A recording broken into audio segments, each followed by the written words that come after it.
Now, is that rumor about the $1,000 a stain? That's untrue. Wow. What's that smell?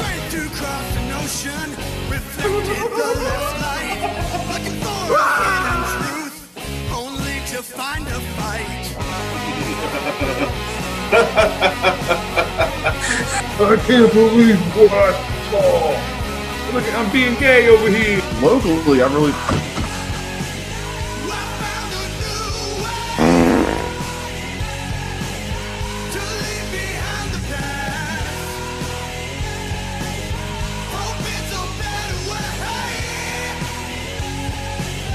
What's your thoughts on premarital sex?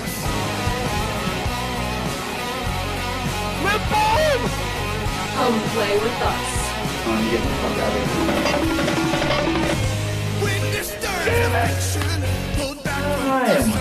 5,352 feet. How's your sister?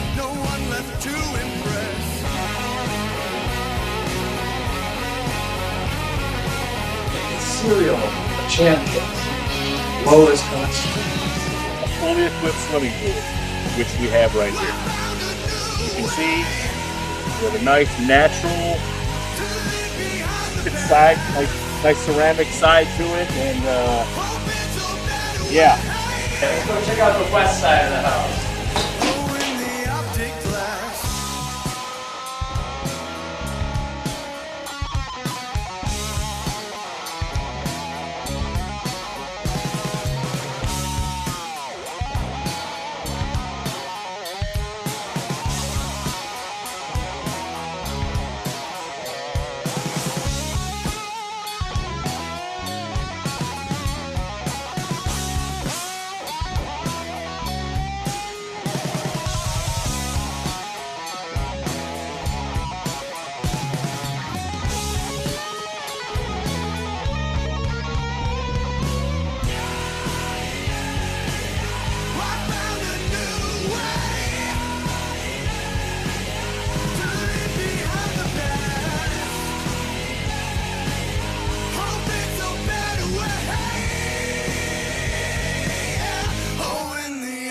Glass. Woo! Here we are again. Sits another Monday Maniacs from Death Curse Society. I'm Red Crank. That's Zigzag. And look who's down there in the corner. We got FaZe back with nothing on his wall. Nothing. What up, man? I've got nothing, but I'm back, baby. Nothing! Nothing! You don't even have the those boxes yet, probably. No, I have an air mattress, which is what the laptop is sitting on, an outlet, which is what the laptop is plugged into, my headset, thankfully, no microphone, no webcam, so I'm off the laptop's built-in webcam, so I'm a little fuzzier than usual. And, you know, it works, though. And I'm literally kneeled on the floor, so I might be shuffling around a lot because this is very uncomfortable. But yeah. I'm happy to be back, folks.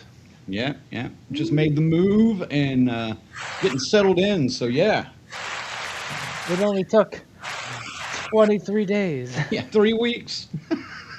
It's the worst move ever. We may get into that. We may let you vent about that here in a little bit. I don't know. I think I'm going to kind of keep that off the air. Just it was a process. No. Well, because it's not really a happy story at points. No. Yeah. I don't know. It ends happy though. We're in a great place now, so it's all good. Yes.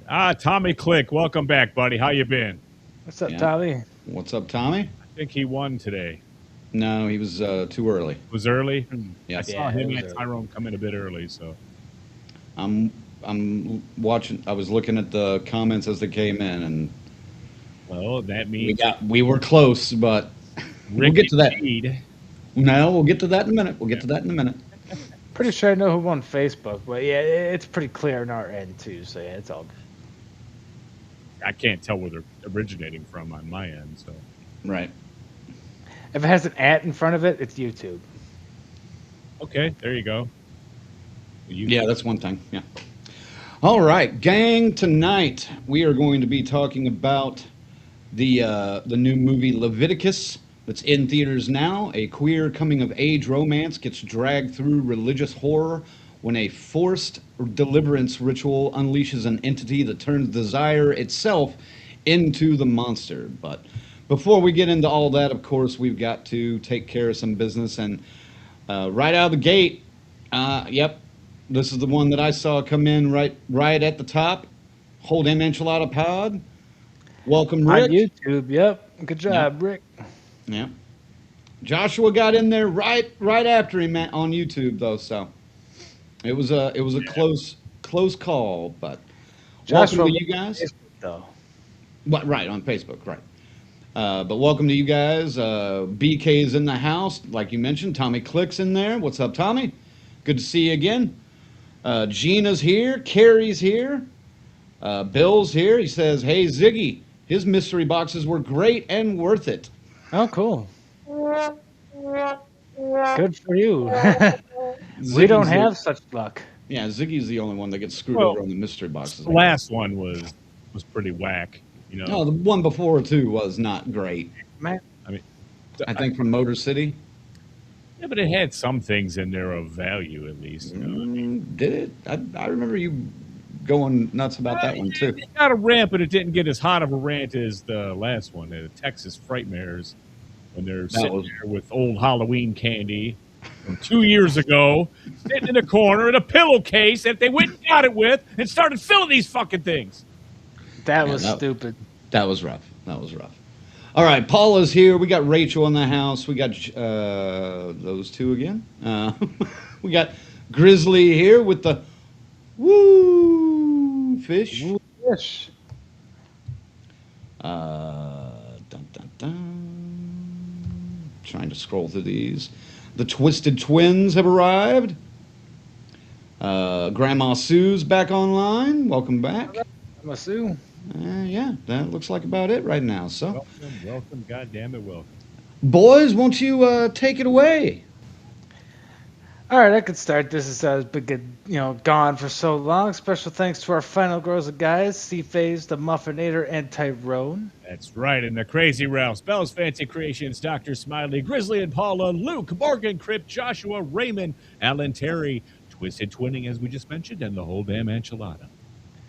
And our camp count: Christy, Lou, S. Michael, Jimmy and Rachel, Stacy Lynn, Orlando, Angie, Chuck Jack, Dave, Carl, Patricia, Kristen, JJ, and Nanook. Huh. Man, that was almost terrible timing. We launched. Oh, we're launching again. I hear it. Who's launching? Me? Somebody take it.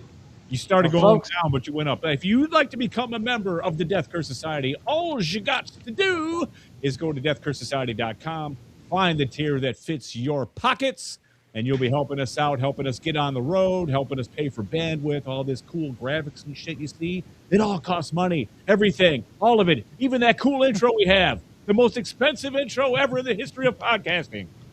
You'll be helping. And we'll say thank you, thank you. God damn it, thank you. This is true. The most expensive intro on the internet. It's got to be. At least in some categories. It has to be. So, all right. Any preliminary stuff we need to get through before we tackle this beast of a film? I don't think so. Just, glad to be back, folks. And hopefully next week I'll have something of a studio built. Hopefully I'll be on a chair. That would be an upgrade. That would be an upgrade, yeah. And we got St. John's, Michigan Jason in the house as well. He just jumped in the chat. So hello, Michigan Jason. Jimmy's in there as well. Just came in. Michigan representing, baby. That's right. Good to see everybody. All right. Well, I say let's get into it because I'm ready to talk about this movie and see what you guys think because I have no idea. I haven't had a chance to talk to any of you guys about this yet. No. I know. Gang, we're going to chat about Leviticus. And let's see. Leviticus opened in theaters this weekend, brought in about 2.7 mil. Domestically, no worldwide numbers came in yet. But, I do want to mention at least a couple of us here, a couple of straight white guys talking about a movie that we're going to be discussing tonight as queer horror. So we're not going to pretend that we're going to be speaking for the community, but we can talk about how the film works as horror, how it handles its characters, and whether the story felt respectful, effective, and emotionally honest. So, with that in mind, let's do... Dang it, I gotta do this. Thanks to everybody that says welcome back. Oh, yeah. All right, so let's get into anticipation and marketing. I'm not going to even ask FaZe right out of the gate because he never sees trailers. Yeah, I did not see one for this. So yeah, it can skip me. I have nothing for anticipation. I knew nothing. Nothing? I didn't even think I was going to see this, and I didn't think I would be here on this video today, but here we are. Yeah, that's true. Did you work 10 hours? Shush. I've had a long month. Did you have any Wingstop? No. All right. That's my issue. Ziggy, jump in on the trailer, marketing, anticipation. What were you thinking about this one? I wasn't sure with it. I mean, I don't really care. I mean, a good movie's a good movie, or a bad movie's a bad movie in my book. So, but I like FaZe also did not see a trailer until a couple of days before. I think Friday I was scrolling through Facebook, and it hit a reel, picked up a scene from Leviticus. Okay. And I kind of went like, it's just to say like, a guy's running from another guy, and he's like, who are you running from? And he's like, you, and it's like, whoa, that's okay. That's interesting. So that got me a little engaged with it. Okay. That made me go, okay, all right. Maybe they conceptually have something here, we'll see. All right. Well, this was, for me at least, this was one of those movies where the concept is fairly strong coming out, because the entity, and it tells you this in the trailer, the entity appears as the person you desire most. So it's a simple, scary, easy to explain concept. The real question for me was whether the movie was going to use that concept to build tension, or whether the metaphor was going to be doing a lot more work than the scares. And I wasn't sure. I kind of went in, I don't want to necessarily say super low expectations, but middle of the road expectations. This was one of those that, honestly, if we hadn't reviewed this one, I probably still would have gone to see it, but it wouldn't have been high on my list. Well, I probably would have gone to see like The Death of Robin Hood first before I'd seen this one. But it didn't really light up the circuit like the Independence and everything. So well, I mean, it did have some buzz on the festival circuit because it was a Sundance darling, but not not across the board like Obsession, not across the board like Backrooms. You know what I mean? So, right. Yeah. Right. But this one. I don't know. I guess one of my problems, I wasn't sure because of some of the topic and some of the characterization and story that was going to be in this. I wasn't sure if it was going to be too heavy-handed like it has been in many other films of this genre. So I feel Ziggy, like going into this, it was like 1 and 1 for for this style of movie. Like They Them we watched, we didn't really like or care for. Well, They Them was terrible representation, though. Yeah, it was awful. When you hear us say ham-fisted, there should be a picture of that in the fucking dictionary. However, Queens of the Dead, I thought was quite humorous, and the way they did it was a lot funnier and a lot smarter. So that was I love better. Queens of the Dead. Yeah. That was better, but... It was better. But I don't know, we'll see what we feel about after this one, because I do have thoughts on what they attacked here. So, all right. Yeah. All right. FaZe, did you think it was... I mean, you really didn't know anything about it going in. Did you think it would be too heavy-handed just based on what we've seen in the past? I wasn't sure, because, I was thinking, oh, great, this better not be another They Them, because I did hear that it was another queer horror movie, so I'm like, okay, cool, it's good timing, and I've heard good things about it. So, I also saw the runtime was very low, so that helped. But here we go, folks. 129. Yeah, Well, not just that though, but yeah, I was hoping not to answer your question, but I didn't know what to think. All right. Well, let's move on to initial thoughts walking out. But before we get into initial thoughts walking out, I need to talk about something that happened as I'm going into the theater. So, I spoke to a theater employee who looked at my ticket and was like, "Oh, you're going to see this? I saw it the other night." And I was like, "Tell me about it, because or not. Don't tell me about it, but what'd you think of it? Because I'm kind of iffy on this one. I could go either way on this one, no pun intended. But he said there were parts about it he liked, obviously. But then he's not a very big horror fan, so those elements he didn't really enjoy. But he said he gave it about a 6-7, a solid 6-7. Now, fuck's sake. I refuse the inclination to make the 6-7 joke, but I just walked into the theater and enjoyed it. But walking out, this was basically It Follows for the gay community in a way. I mean, you could almost summarize it with that. So, You're actually right. I didn't make that connection. FaZe, what about you coming out? That's so genius. It Follows, but for the gay community. But no. Well, it was one of those things where it's like, okay, what's the perspective of the creator here? And I know I spent a half hour bitching about that with, what was it? Obsession? Yeah, Obsession. Yeah.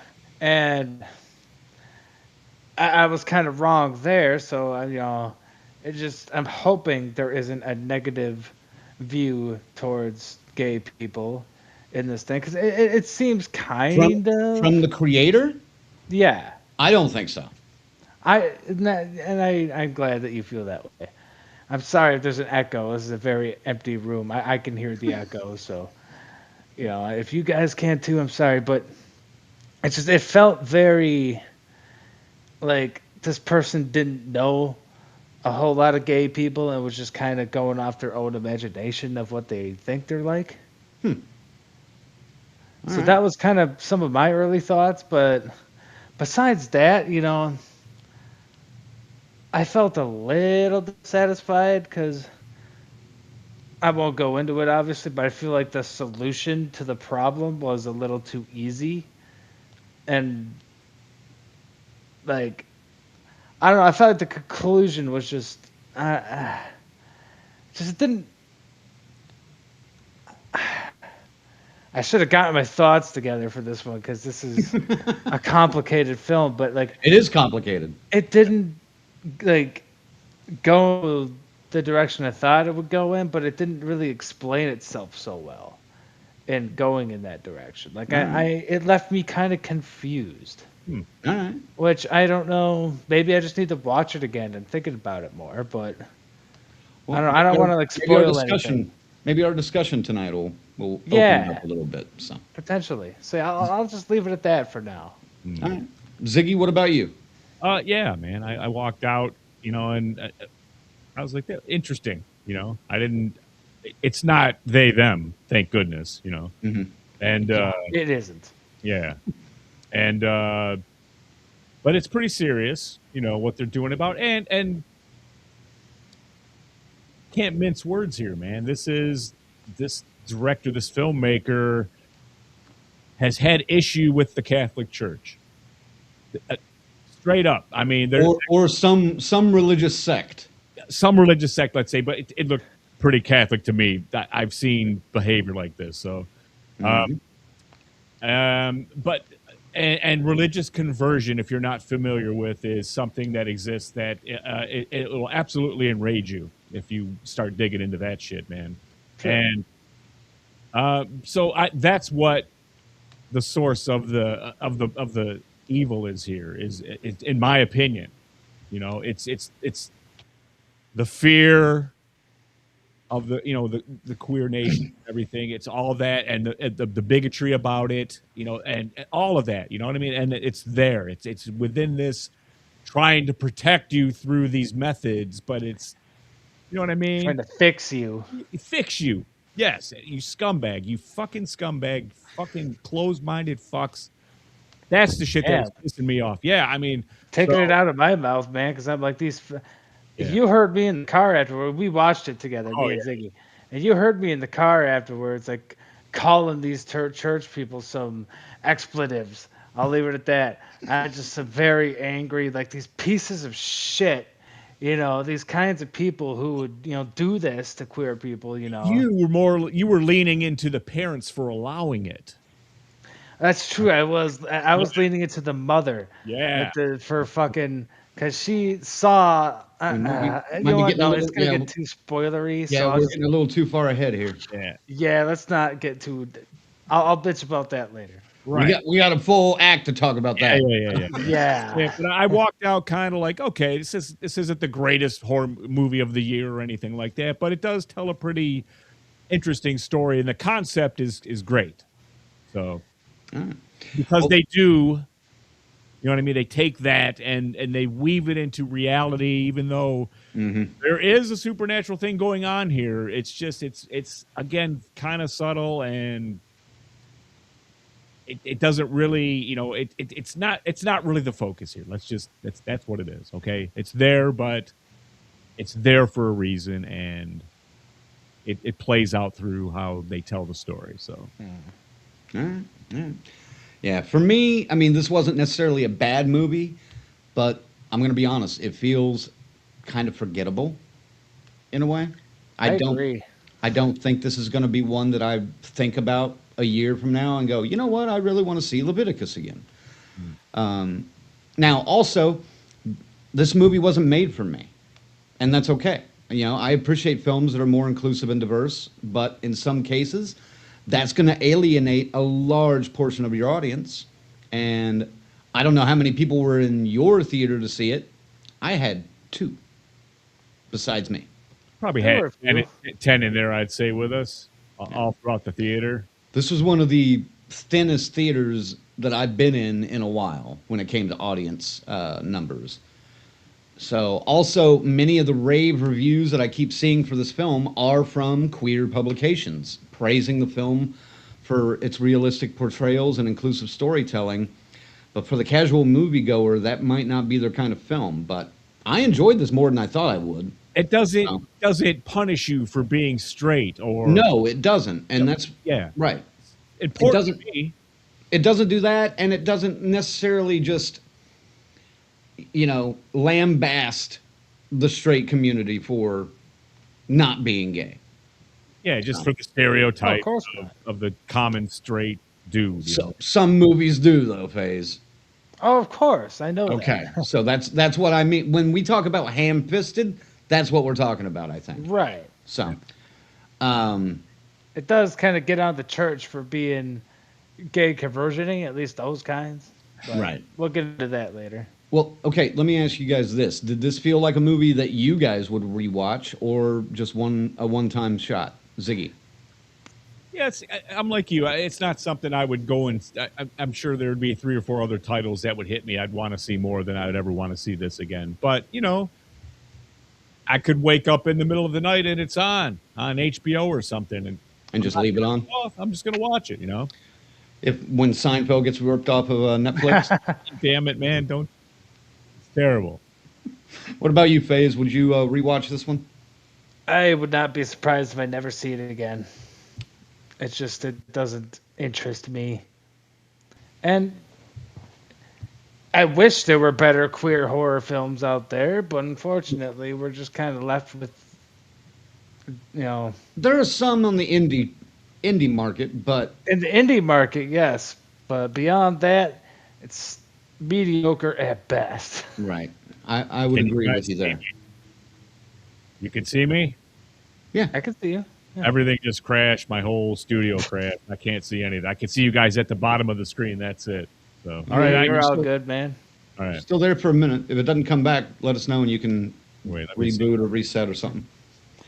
All right, let me ask FaZe. Let me ask you this, and it's a 2-part question, but I'll give you one part Rick first. made a really good point, but yeah, go ahead. I'll get there in a second. I can't see the comments right this second. Would you recommend this to a casual horror fan? I don't know. I feel like it would kind of bore Yeah. a lot of people. Like, for horror fans, there wasn't a whole lot of horror in this. This was kind of more of a romance film, Yep. like I with would- touches of horror. I would go with you on that. The horror's a bit So- light. That's Right. what's up, yeah. Well, but when it is there, it's there, Actually, and it's effective. there's a couple of really good moments with the It Follows kind of stuff, Yeah. which I dug. Now, Phase Part 2, would you recommend this to people who like queer horror specifically? I was just thinking about that, and I would tell them about it, but I'd just be like, yeah, don't waste your time. Really? Like I said earlier, I don't think it really comes from a perspective that really knows gay people. But that's Ziggy's- just me. All right, Ziggy, same questions. Would you recommend this to casual horror fans, or more lean towards people who prefer or like queer horror specifically? If they were looking for queer horror, I would send them to, Queens of the Living Dead and stuff like that. And but I mean, it's not a bad tale. It's just horror light, And again, like he said, it's more of a kind of a tragic romance kind of thing. So With bits of horror, yeah. a little bit of horror mixed, a little bit of It Follows mixed in. All right. Well, There's some Rick good gore says, parts, like Rick says. yeah, Rick says, this one really surprised me. I really liked it, but I have two big problems with it, and I guess we're going to get to that here in a little bit. I am curious about your big problem. Yeah, I am too. I need to hit this. Paula says, Phage, you're looking even more handsome with the beard cleanup.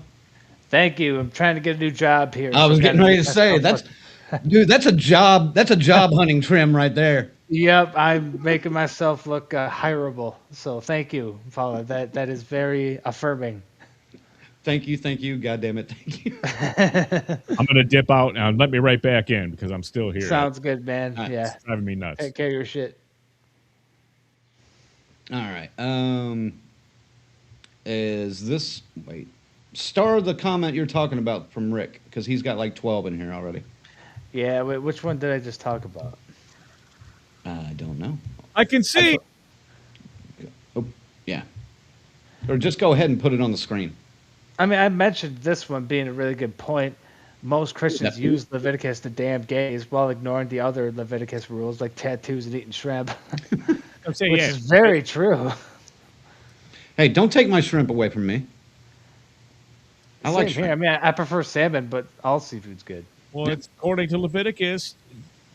That's the same gays and shrimp and all that. No. It's that's how they do it. Though they like to pick and choose what is good and what is bad. Oh no. We misinterpreted that. That's not what that means. Shut the Oh, you mean? Don't tell me. You mean hypocrisy is rampant? Yeah. No. Say they should What I mean, you're blowing my mind here. What a shock. just, I wasn't gonna go there, but I mean, well, I mean, and this is the strongest, I think, message in this movie. Really, I mean, is the problem here with them trying to be in the right. But then they did weave in. We haven't talked about it yet. The pastor's his little ritual and stuff. So I want to we gotta dissect that a bit. Well, then let's do it. Let's get into Act 1. well, real quick, I just want to mention Real they quick, never did mention quick, Leviticus in this movie. Well, which and they surprised me. I was waiting for the priest to bring it up at some point, but nah, it's just the title. there's also another term that's never uttered in this film too, and I don't know how you guys haven't picked it up or mentioned it already, but What's that? I've got it in my notes for later. Don't spoil me yet. You're a pain in my butt, Crank, but that's why. That's right. All right. So, Act 1 of Leviticus, the movie opens in a large, empty public pool house. Marnie is walking alone when the shower turns on by itself. She asks, "What are you doing here?" Later, while showering, she appears to be experiencing some kind of sexual pleasure, though we do not see who or what is causing it. The moment suddenly turns violent. Marnie drops out of frame while the sounds of a struggle are heard. She briefly appears, bloodied from behind a wall before being dragged out of sight again.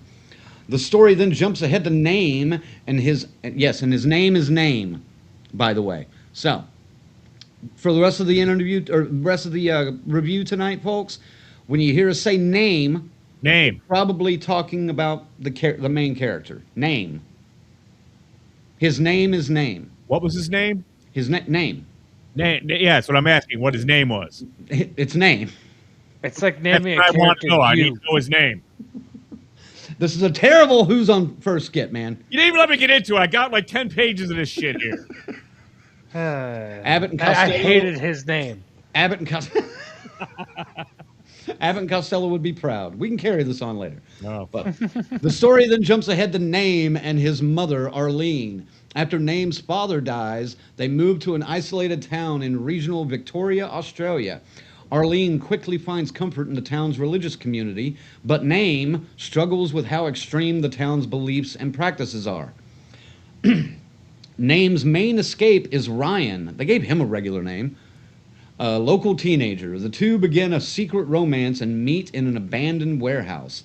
The relationship falls apart when Name sees Ryan kissing Hunter, the pastor's son. Hurt and jealous, Name impulsively outs Ryan and Hunter to Hunter's parents. After this, a self-proclaimed deliverance healer is brought in to perform a ritual on Ryan and Hunter. The ritual is meant to purge them of homosexual desire and sin. During the ritual, Ryan and Hunter scream, vomit, and convulse. Name feels guilty and cannot watch what is happening to them. Afterward, Ryan becomes withdrawn and is bullied more aggressively. Name tries to check on him, but Ryan pushes him away. Concerned, Name follows Ryan and sees him talking to empty air. Ryan enters a roller skating rink and goes into a photo booth. The booth prints photos that appear to show Ryan making out with someone invisible. Then, banging sounds come from inside the booth. Not those kind of banging sounds. Not those kind. Name opens the curtain and sees Ryan pinned in the corner, being strangled by an unseen force. Name tries to help, but he is thrown to the floor. Ryan escapes injured, and when Name asks what happened, Ryan yells that it was him and warns Name to stay away. So, end of Act 1. Faze, did that bring you in? Especially maybe that opening scene of the Marnie in the pool house? Well, I enjoyed that, but you know, I also related to certain aspects, like the being cheated on, and I didn't relate to, but there are some awful stories of friends of mine that, you know, or people that I know about being outed to their parents, and that is one of the worst fucking things you can ever do to somebody, is out them to their parents if they're queer or anywhere on the spectrum, you know, LGBTQ spectrum. And just, goddamn, just all of that definitely hit me hooked in, because it's like, man, all this crazy shit's going on. But the ritual of the church was, you know, the priest and all those other people were you. I was interested in that too, because I'm like, all right, let's learn a little more about that. And well, since you brought that up, was the ritual disturbing enough? I mean, it being like a metaphor for like those gay conversion camps, not really, because they were a lot more horrifying in reality. Yeah. But I'll say sure. I don't want to say what bugs me about it yet, because it's more of an Act 2 and 3 thing. Because I'll just say there's a certain person that witnessed this that made decisions later on that didn't make sense after having witnessed that. Mm-hmm. Let me just put it that way. I think I know who you're talking about. I know exactly what he is, and I know. Well, because I've talked to you about it already. You guys talked about it after the movie. Right, but I mean... You took my conversation with Faze away from me. He actually did. You know, the breakdown is right back from the movie theater. It's just automatic, you know. It does. But this one required it, you know, and again, this is... I'm like I said, I know what this movie meant to me, so that's what I'm going to be fair enough pointing out. But I felt for that character so much when he saw the other boy with the other boy, but then when he outed them, I'm like, man, that's one of the most evil things he could have ever done to them, man. Like, I no He longer. was hurt. He I- regretted I- it later, but he was hurt. He was hurt, but man, that you don't do that, man. Especially in a community, People a do very stupid shit when churchy, they're hurt. small town community like that, He dude. went petty, dude. It means, you know, I mean, I just took it that he really, really, really, really, really liked him, and then when he saw that, he was fucking, you know, he was. It's like knowing your wife is a witch, and the witch burning times, and like, oh, she overcooked dinner. I'm pissed. I'm gonna tell everyone she's a witch. That's So kind of a whatever. bad example, but Yeah. A little more than that, but yeah, I see where I see she what road you're cheated driving on me. down. Right. So If I'm she gonna went tell out and- everybody she's a Right. witch. She But, gets like, owned by the warlock in town, then yeah, okay, then sure. Now you got a case to go and But, like, counteract.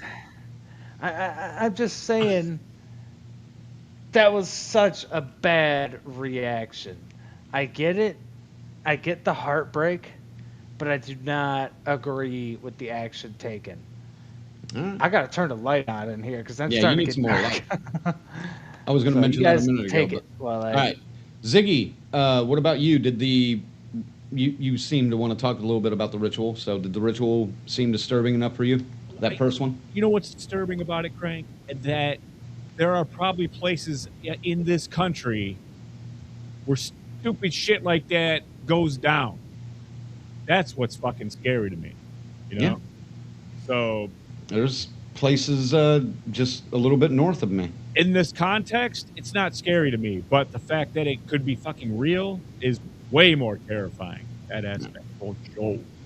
Yeah, I get, it kind of sucks having this conversation without Faze, but I don't understand. Oh, there he is.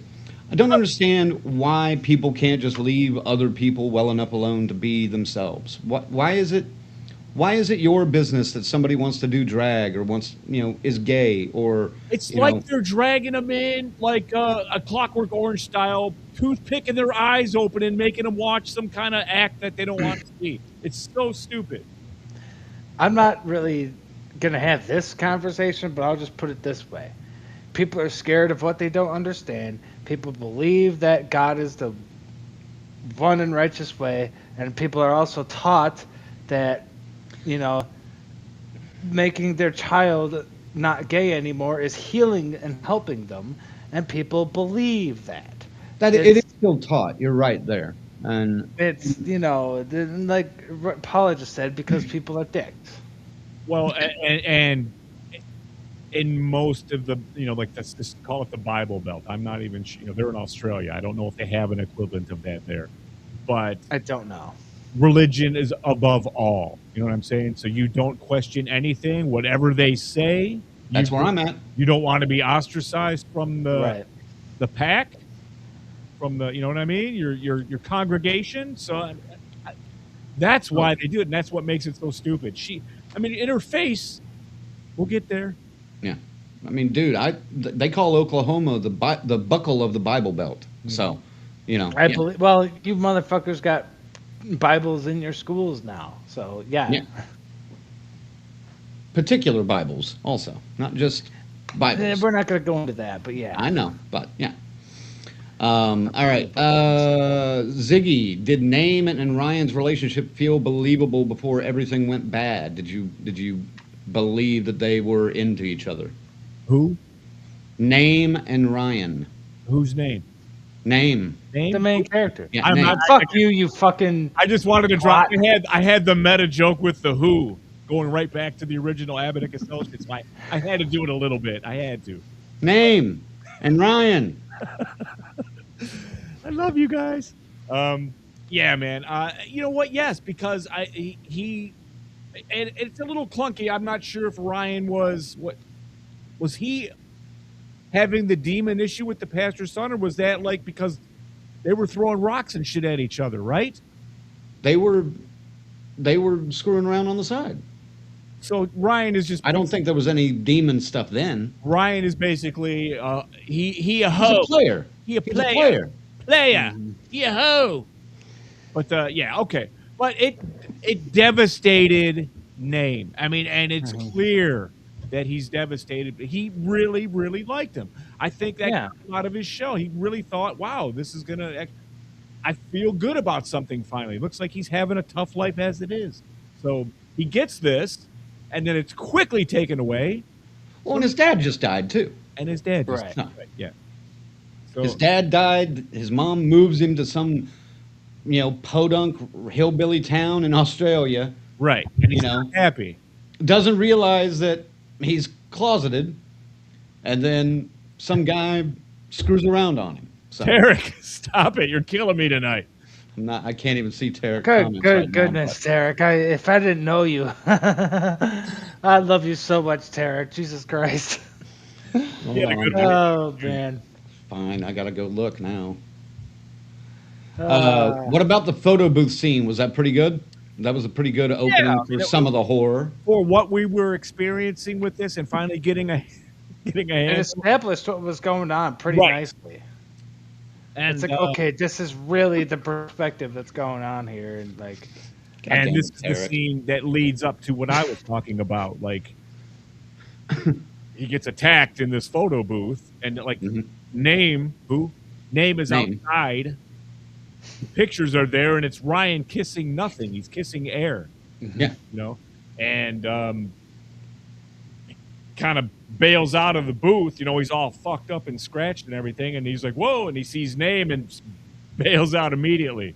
He tries to stay away from me, just get away from me. Right. Yeah, and he's like, "Well, why are you being so like? Why you? What is this? And then who did that to you?" And that's who he's like, "You did." So now we're like, okay, now we got something going on heading into Act 2. Right. Yeah. All right, here's Tarek's comment. Leviticus 25:17. The path of the righteous is beset upon something, poison and defile my brothers. And you will know my name is the name when I lay my nameness upon you. You're like my favorite person in the world, Tarek, I swear. Lord. Oh man. Okay, that's awful loud, but all right. And and said it at and everyone heard it in Samuel L. Jackson's voice too. Jeez. All right. Anything else to add on Act 1 before we move on? What was that question you asked, Ziggy? About the photo booth. Was the photo booth good? Yeah. Before that. Before that? Yeah. I jumped around, so I don't know. Okay. I had a comment about the previous question, but whatever. We probably... Did Name and Ryan's relationship feel believable before everything went bad?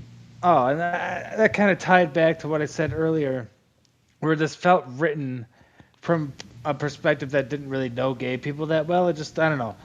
It felt forced to me, especially the violent relationship part, because that is a kind of a stereotype, You ever been? I don't know. I don't know what to think about the perspective here. Just it felt like it was written by somebody who didn't really understand. Like, a relationship is just a relationship, but it felt like a really stereotypical gay relationship to me. Have you ever been cheated on, FaZe? I said that a minute ago. Yes. Yeah. And so, that's why I felt so much for Name until he outed the two other guys. I think everybody by their 30s has been cheated on in some way, shape, or form. That's a good point. I just take into consideration everything that did happen to him, though. That's what I mean. And then, I can see that kind of reaction because, you know what I mean? It's like the reaction was like his heartbreak was believable. It was just, I don't agree with what he did. Oh, I hear you. It's the absolute worst possible, but he was like, I'll fix you two motherfuckers, and that's what he did. Well, yeah, he got the church to quote-unquote fix him, and even he knew they were just going to fucking throw crosses at him. He didn't know they had actual demons at bay to actually haunt them. I mean, I don't know if he knew that they were going to do like a ritual either, because he's new in that community. I didn't know they were going to break out the Catholic magic. What the fuck? Right. Like, this movie feels like every gay bashing Christian's wet dream. Like, oh my God, there's an actual demon that attacks these children, but it doesn't heal them, which is what they say is the goal. I think I'm getting a little too opinionated here. Maybe I'll stop.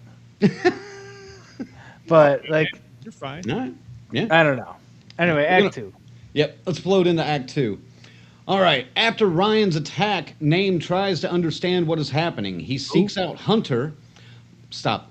He seeks out Hunter for answers, but witnesses Hunter being attacked by the same invisible force. Hunter is dragged into the darkness outside the store where he works. Later, Hunter's decapitated head is found in a nearby field.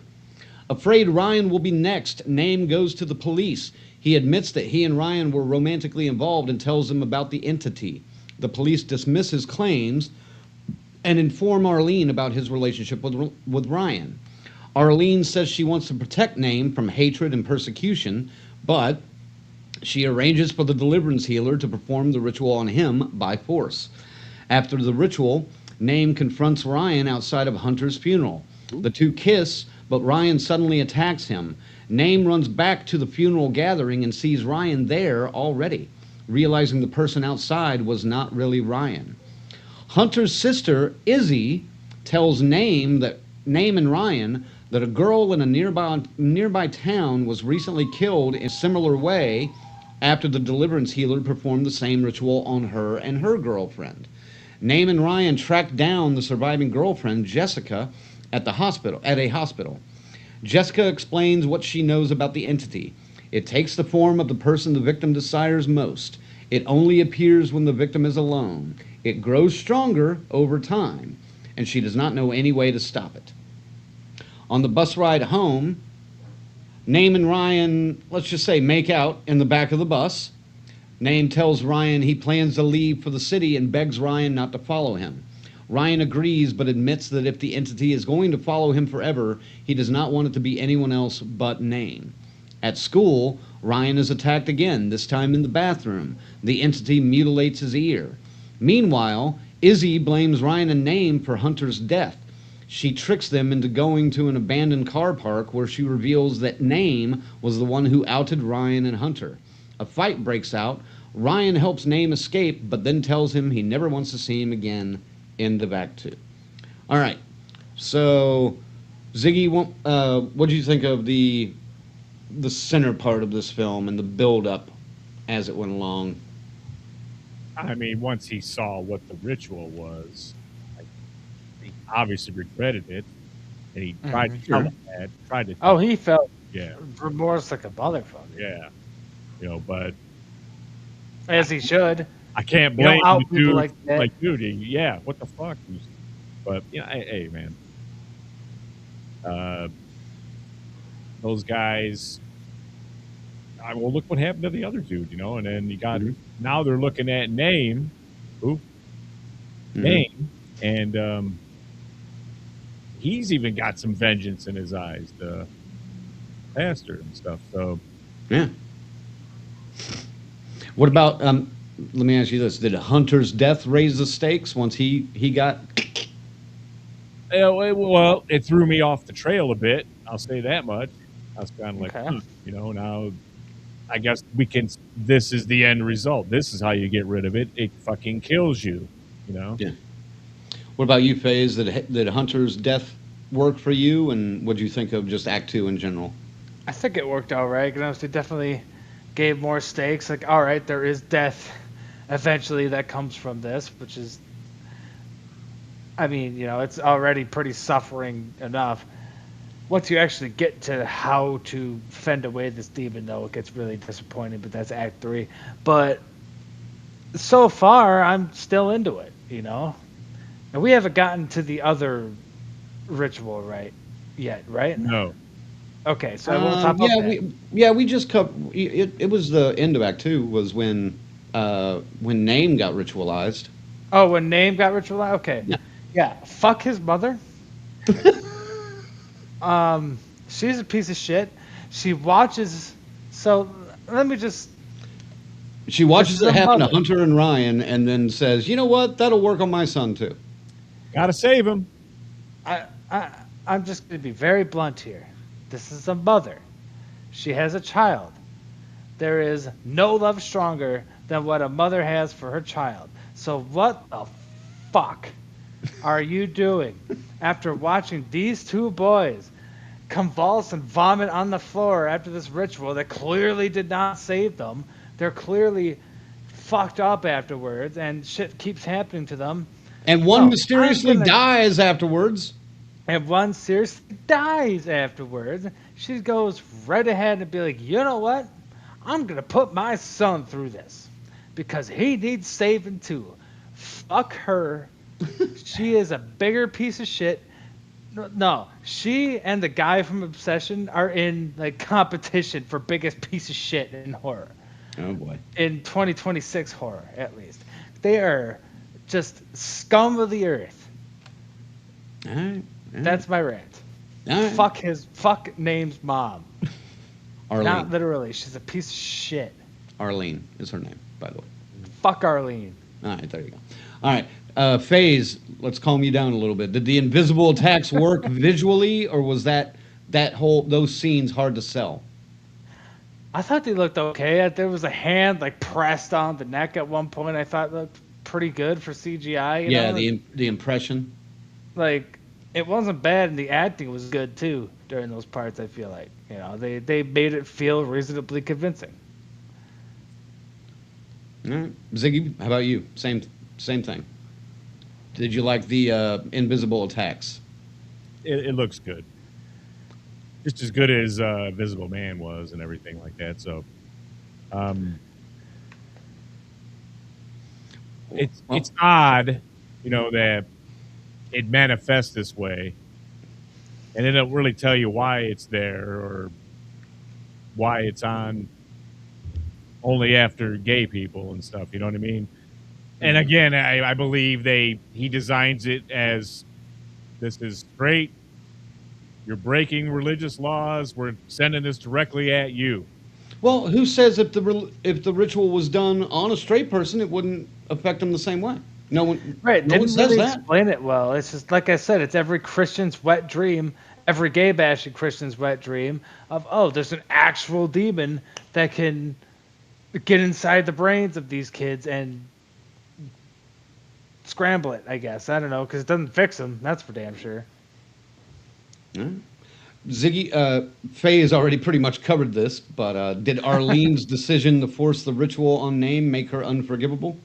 Yeah, she's a stupid asshole. I mean, she does a good job in her face where you can see it in her eyes. She knows it's wrong. She feels it's wrong, and she still lays it down at the feet of God, I guess, and it's blindly. Blind faith is very important.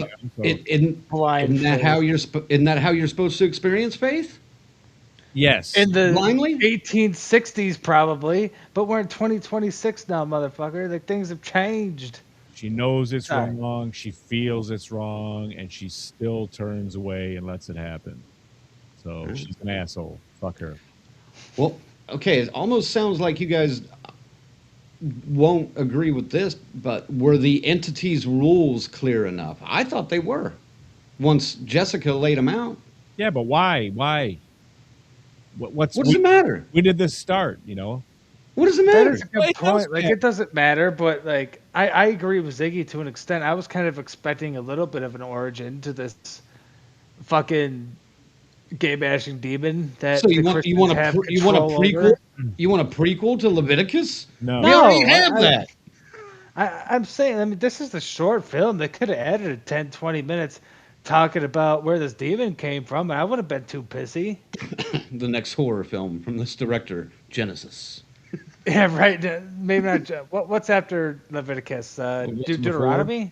What is this? I mean, it's some kind of Anakin Skywalker come in and kill all the gay kids before they can, you know what I mean? What? Anakin Skywalker? How did we get here? Killed all the Jedi and stuff, when they were kids. What? It doesn't make sense. You're not a I Star thought- Wars guy. I thought the rules were pretty clear. I didn't necessarily need an explanation as to where it came from. Not yet. I don't understand how this Christian man that this podunk Australian church has on speed dial has the ability to do this ritual. I guess they could have gone into that a little bit. And seem familiar with it. Like happens all the time over there, you know? Right. Call up the gay curing guy, the old bearded guy who looked like what the fuck is his name? He looked just like somebody, man. He looked like the guy from Breaking Bad and Better Call Saul. The ding ding ding ding ding ding ding ding. No, I think it was somebody else. He looked like that guy with hair. Who's the guy who played? You know, I don't know. I'm just gonna skip it because I can't think of it. But just Jesus Christ, man! It seemed so specific. Rachel, he is. That's what I was getting ready to go to. I mean, is Faze saying to add time to a film? If that time added is a means to explain and properly explain what's going on a little more, then yes. And then Doc says, wouldn't be mad unless it made it 3 hours long, right, Faze? Anything over 2 hours, make it a series. Unless it's Sinners. I mean, I don't know, man. Even then. Lord. But, like... I know, that's a first. Faze wants a longer film all of a sudden. I mean, it's not that I want it. It's just it wouldn't have hurt. All right. From now on, guys, we are only going to be reviewing films between an hour 40 and an hour 45. My God. Nothing else. If it falls outside of that, sorry. Go watch somebody else. Y'all are so silly. Let's get into Act 3 so we can get into the meat of this baby. Yeah. We're doing good on time. I know. I've been practicing while you've been away. Well, probably because I wasn't there to fucking bitch about stuff, too. Oh, no. We've been hammering them out in like an hour and 90 minutes. Then we killed time at the end. All right. Act 3. After everything falls apart with Ryan, Name is terrified of being alone. He sleeps in his mother's room, but the next morning, Arlene leaves him alone despite his pleas. That night, Ryan comes to his house. Name refuses to let him inside because he does not know if it's really Ryan or the entity. Name apologizes through a screen door for outing Ryan. The entity then breaks through the screen door and attacks him. During the fight, Name uses a lighter and discovers that fire hurts the entity. He escapes and runs to a nearby store, begging someone to stay with him after closing time. Eventually, he is left alone again. The entity chases Name to a derelict mill. Knowing the entity is vulnerable to fire, Name sets the mill ablaze with the entity trapped inside. Blumhouse! Afterward, Name worries that he may have killed the real Ryan in the fire. Authorities later confirm that no trace of Ryan was found in the ruins. Arlene then reveals that she knew the ritual had consequences, but believed fear was necessary to keep Name safe. There's your... Piece of shit. I don't care if she's a piece of shit. I don't care. Anyway, go ahead. That's why I paused to let you have your moment there. I knew you'd want one. Thank you. Name leaves her at a gas station and heads to the bus stop to get her out of town. At the bus stop, Name finds Ryan alive, exhausted, and injured. Since they are surrounded by other people, they know they are really seeing each other and not the entity. Together, Name and Ryan board the bus and leave town. As the bus drives away, Name sees the entity lurking outside in the field. He notices it, but chooses to ignore it as the bus continues down the road. The end. So, as Rick has said... Too many people survive this damn film. Well, not just that, but kind of a soft ending. Yeah, poor Hunter was the only one. Yeah, I guess Hunter's really... Well, and Marnie in the beginning. Yeah. And the frog. Well, we never seen the frog. The frog might have gotten away. Could have got out. I don't know about that. But yeah, low on kill count. So... I agree, but kind of a soft ending, just, but it's a happy, soft, romantic ending, and we all know how some people love romance movies. know, I didn't mind the romance in this one so much. I really didn't. But Because it wasn't rom-commy. well, yeah, there was that, but I will say it didn't feel quite real. But I still didn't mind it because, I don't know why. I have to throw out this comment though. It's a little off topic, but it's 100% how I feel.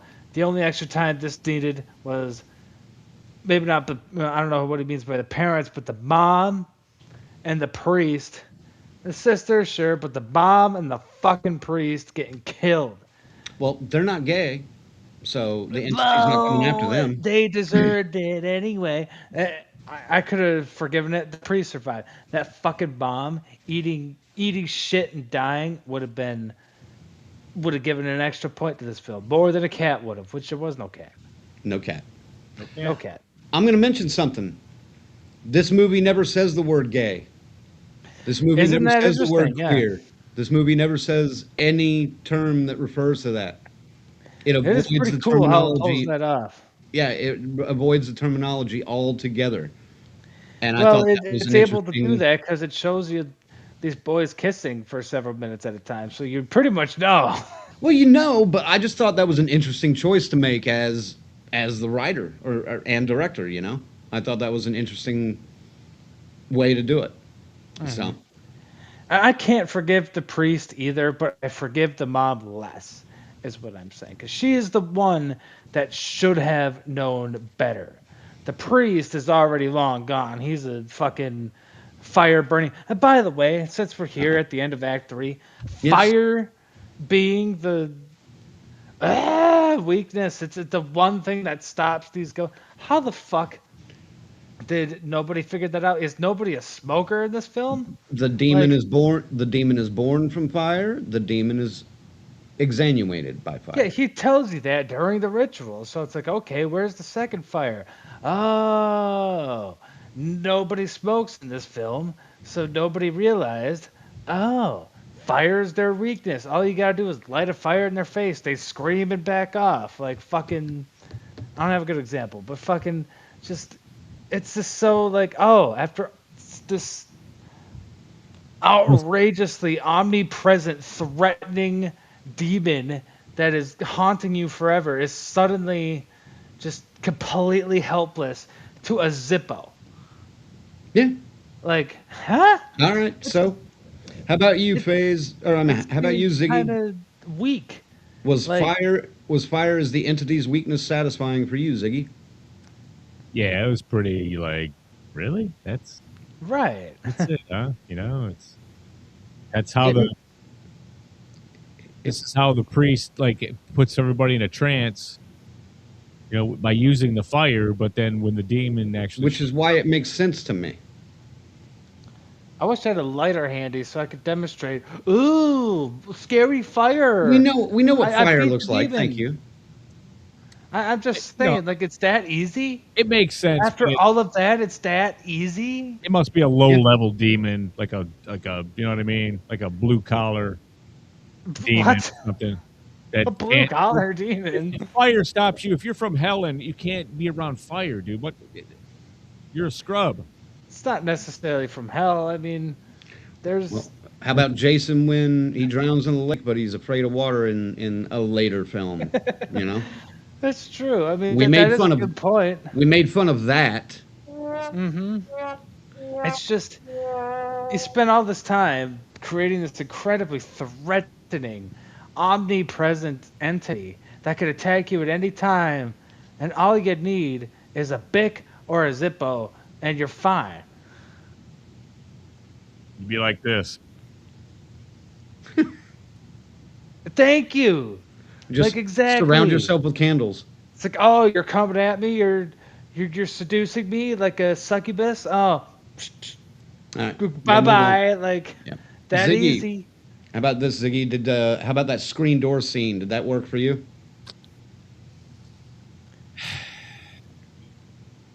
Because there were a couple of good moments in that, I thought. I personally saw it coming. That was all right, but I preferred the simplicity of being locked off the bus And just That was good too. walking around the corner really fast. Yeah, that was good too. But I thought the screen door scene worked, and especially when he starts reaching into his mouth, was a pretty good effect. So That was impressively done. It was violent. It looked good. Dun, dun, dun, dun. Uh, Did you? Oh, I'll start with Faze on this one. So you didn't like the final shot of the entity still outside the bus when they were driving away? Because basically, it's just saying their story's not over. Well, So- right. You know, they're going to be haunted by it forever, but I mean, And that's a typical way that a horror movie ends. it speaks to sequel, which I don't think would be a very strong one from this, because I mean, I don't know, man. I don't care for this story to continue, but as far as that goes, it felt unnecessary. I guess, like, oh, they're together, and that was a surprisingly happy ending, because I was expecting a sad ending out of this, but I don't know. It didn't really do anything for me. It's like, oh, the demon's still there. Cool. What is that? Was there any moment that you thought he may have actually killed Ryan I in mean, the fire? oh, in the fire? Yeah. I wouldn't say I was convinced, but I had some belief, when he was talking to him through the grate, and I'm like, okay, there's a potential here, but I'm gonna wait and see where this goes. I'm not gonna fully believe anything until it's like, oh, there's evidence of scorched remains in here, but the fact that the firefighter said no remains, well, that gets rid of that. I thought that was pretty well done, actually. I believed in the simple- possibility. I didn't believe it fully, but I believed in Right. the possibility, which is enough. yeah. What about you, Ziggy? Anyway, I was kind of going, which one's in there? Is that really him? And I was Right. that's a demon. It made you wonder, and that's good enough, Although that would have been a pretty clever shot, just to have the demon just look at the camera, as the bus takes off, or something. True. I don't know. That But would have been a little cheesy. it was It Follows at the end. I mean, with it being there still. That's The what. whole damn thing was It Follows. I mean, That's what I said at the beginning. I'm not a fan yeah, of but that for queer movie. people, And this is a watered down version of It Follows. Honestly, I mean, it A little really bit, is. Yeah. and we're getting a sequel to that, as you know. So Oh, of Are course. we? yeah. Wow. Yeah. 10 years later, They follow. Oh, it still follows. I don't know. okay, yeah. Still I would following. not be surprised. Yeah. It Follows too, but TOO. Something. No, it's Yeah. like I think it is like They Follow or Yeah. something like that. All right. Anything else to add on Act 3?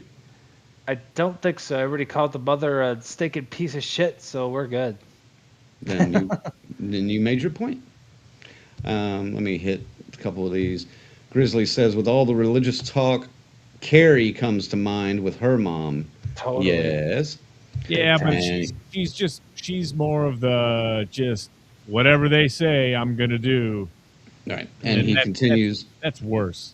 Yeah, he continues to say, where people do not see the evil they do as they think they are doing overall good. So, But I think this actress did a That's good right. job of portraying it in her eyes that she knows she's fucking up, but she's still letting it happen.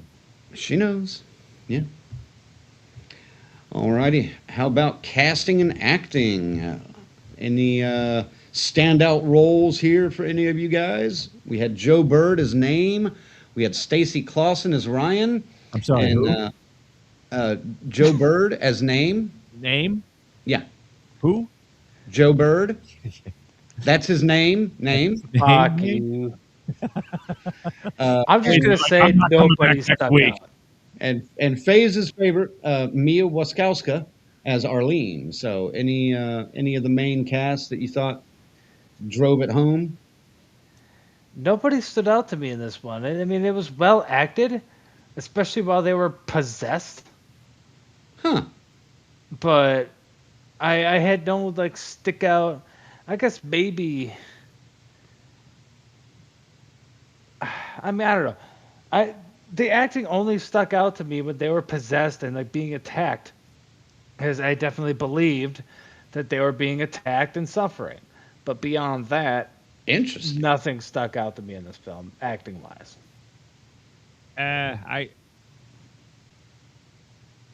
I think when he saw those two making out, That's true. The betrayed feeling. You saw his heart drop to his kneecaps. That was well acted. You No. are right. No, name had to carry guilt, fear, confusion, romance. Shut up. Survival. And I thought he stayed sympathetic pretty much the entire way through.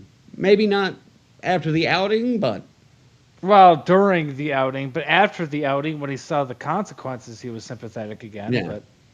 But no, he definitely did a really good job, I especially thought both of that them did. hurt Terrified. He feeling. played Terrified really well too. Yeah, I thought both of them did pretty well. So Absolutely. I can definitely see it on the part, in the fear. What are you doing? There's. Okay. I'm being weirded out by shit on my screen. Don't mind me. I thought this right here was like a smudge on my screen, but it's just my doorbell. It's your So I'm doorknob. looking all close and check out my hat. Look at this my hat, sexy man. hat. But Look at his I hat, mean, everybody. Hey, everybody. Yeah, no, sorry. And plus, I can't sit still because the floor is very uncomfortable. Anybody else in the cast that stood out at all? 'Cause if not, we can party on through. Other than the mother is a piece of fucking shit. Yeah, she pulled that off great. But that There was you go. more the script, not really her acting.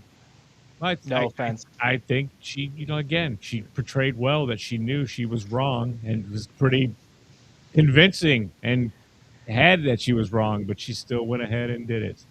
Very convincing as a piece of shit, yes. All right. What about the deliverance healer? I am going to ask about him. Was he scary, creepy, ridiculous, or all of the above? Ridiculous. Ridiculous. And like, yep, that's your standard saw the mill, creepy, on speed dial, He in looked the like middle he of was- nowhere, fucking priest Dude. who will fucking turn your gaze into traumatized children. When he did his ritual, he looked like he was gonna come, man. I don't know what the hell was going on here. I didn't notice that. You get that look on his face, just like, oh, like he was channeling some kind of power, obviously. But I mean, the whole ritual was stupid. It was a little dumb. He had This to is where, open. He had this it is open. where I would put the Kermit drinking tea moment. I do agree that the whole ritual was a little, just like saying evil words, ritualistic words, and blah blah blah. Fire, the fire does this now. An It's instant very- trance when they It's in like the what fire, you would the see Zippo. in the world's most stereotypical satanic panic film about Satanists. Would- Like Would it have helped? a pentacle and these people around it reading in Latin, and then suddenly Satan himself bursts from the ground. That's the kind of shit we're dealing with here. Like it's just stupid. Would it have helped if he had kind of manifested some fire like Gandalf in his palm of his hand or something? Or No, No, 'cause that would have made it been- extra stupid. Like that, Would then really- they would have turned this into a fucking that would have made it like, fantasy okay, film. they're not even trying now. Like at this point, this is Avatar: The Last Airbender, not fucking set in the real world. Like what the hell? Well, they don't say anything else about it. They just, the guy comes in and does these rituals, and that's it. You get to see it, and that's it. That's all you need. I think. I mean, you want the whole breakdown of his backstory? and, yeah. like, How many? I would like to know how he. How many gays has he done this to? That's what No, I would like to know how he came into possession of this Yeah. ritual and why he's known as the guy to phone up when you got a gay kid in town that you want cured. Because he's the old guy. He's the old guy. He's the elder. The elder bigot phase. The elder bigot. Okay. Fair enough. Maybe they'll go into that in Leviticus 2. The I The don't know, just Deuteronomy Leviticus sequel. 2. Just Jesus Don't Christ. call it a cornhole. Part 2.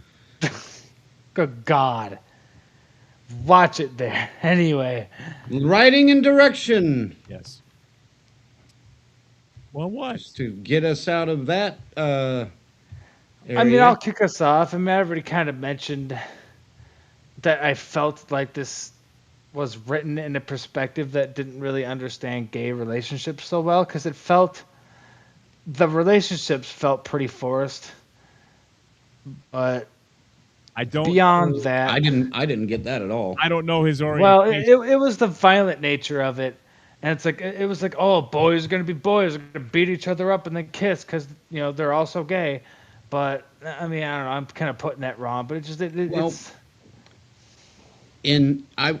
I could see that in a repressed part of the world, sure. where it's kind of let down. They still have to keep up that.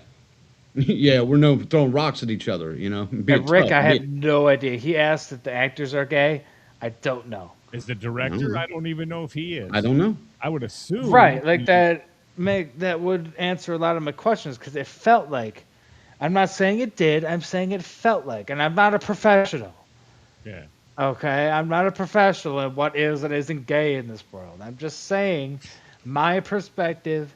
It seemed like this person was kind of going it off their imagination a little bit, writing queer characters, but that's just me. All right. That said, I thought the characters were fairly believable, and they worked for me. Like I said at the top, I thought this was a better representation of a gay couple than we've seen in a while. That we've had some wasn't bad examples. well, yeah. Big But this. Here it is. Yes, the writer and director of the queer horror film Leviticus identifies as gay. He has spoken in interviews about how the film draws on his personal experiences and the inherent anxieties of being a young queer person. Well, that's very helpful then. That's very good to know. So that, knowing that, then yeah, I could kind of worry about that less. what about you, Ziggy? Because FaZe is in the unbelievable territory. I'm in the believable territory. Where do you fall when it came to the writing of the main characters and the relationship? Oh, I believed it. Like I said, it really nailed it home when he saw them kissing and kind of set off all these events for me. Right. So yeah, I believe it worked. And obviously, I'm not a gay guy, but I mean, I thought they had good chemistry, good passion. I thought they did too. Yeah. So it's funny because I guess our gaydar is working in respect of this somehow, but well, it's not that it's. FaZe is still busted from the move, folks. He's not fully reset yet. I'm a little broken, but it's just what I'm saying is they certainly pulled it off, as actors, and there were moments there that were good. Just early on, it didn't feel very real, but as you got to see them together more, it felt better and better. And I think watching the Australian culture too makes it a little bit weird or a little different. Of course, it's not going to be I mean, I guess it would if it were set somewhere here in the States, with our dialect and everything. You know what I mean? I will say, since we're in writing and direction, I mean, there's clearly a message being told here, but on one side, you're falling on deaf ears, and on the other, you're just preaching to the choir, so I'm not really seeing anything, getting done there. But that's neither here nor there, I guess. I just think the Bible, most Bibles interpret it as wrong, so that if a gay bashing Christian watches their movie, this movie, I'm pretty sure they're going to walk out of it still a gay bashing Christian. Yep. Just probably a little pissed off. They're not going to watch the whole movie. They're going to be nope. Oh shit! They're going to make it past the first 10 minutes. Yeah, they'll see the two kiss and they'll get up and demand a refund. And well, no, they would see the demon and start masturbating to the fact that, oh shit, these guys have an actual demon that does the things that I dream of. But I don't know. Anyway. All right. Like I mentioned earlier, the word gay never used in this movie. Which is cool. At least not in the way a lot of films would stop and define the characters. Now, I don't think this movie's being vague in the least bit about the relationship between Name and Ryan. Their connection is clearly, portrayed. But the movie treats this less like a label conversation and more like something the town reacts to once it's exposed. And honestly, that kind of makes sense for this story because these characters aren't sitting around having just a clean coming out movie moment, which I appreciated. They're in a town where being seen is dangerous, being named is dangerous, and being exposed kicks off the entire plot of the film. So, besides the strong central concept of the entity itself, I really appreciated the way this was written with that aspect in mind. So, and the story I thought had pretty clean horror rules, that they followed throughout. Those might get messy in sequels because that's normally what happens. One movie will set the rules, and then another movie will come along and be like, "Oh, we don't need that fucking rule. That doesn't matter." So hopefully that doesn't happen. But now I may have asked. No, I didn't ask this yet. Was the metaphor inside the movie stronger than some of the actual scary moments or horror moments? Ziggy. Of course, yes. 100% yes. 100% yes. FaZe?